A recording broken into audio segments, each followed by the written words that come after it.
In this video, I'm going to share about paranoia and bipolar disorder. Now, many people with bipolar disorder also have paranoid thoughts and possibly even hallucinate. The reason that this happens is the brain malfunctions and believes things that are not true. Now, you might ask, what are some examples of paranoia? Now, these could be things such as believing people are watching you. You could think that when you go outside, there's cars waiting out there and people are looking at you and watching you and for some reason after you. Now, for most people, this wouldn't make any sense. Why would there be any cars watching you or after you? But some people do have these thoughts, and it can be very, very difficult to have thoughts like this because it makes you nervous, it makes you anxious, and you can worry about what is, not really something true. You can also hallucinate. There's times that people have thought that they're dying. They believe that things are talking to them, like the television, or when they go to the movies, they believe the movies are about them.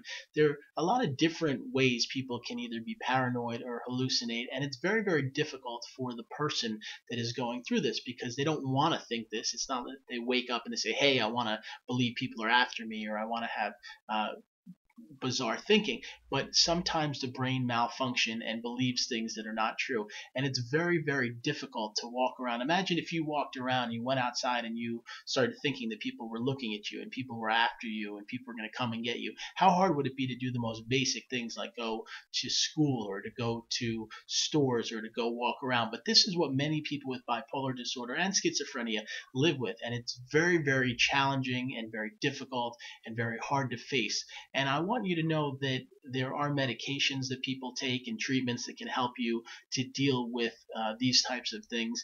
And as much as it's not easy to go through this, I've also worked with people as a bipolar coach to help them learn to understand their thinking a little more. So if you are on medication and being treated, you might be able to realize when you get a thought in your head, hey, I think that car is following me. You can tell yourself, you know what?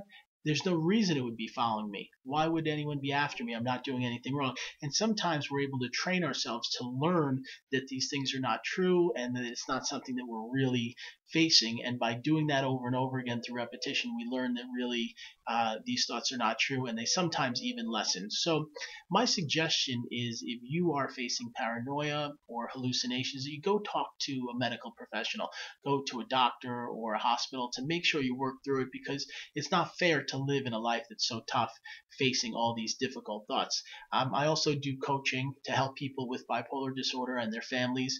You can see my website at bipolarlosangeles.net. That's bipolarlosangeles.net. I also have a new book coming out educating about bipolar disorder. It's called Beating Bipolar. It'll be released in 2012.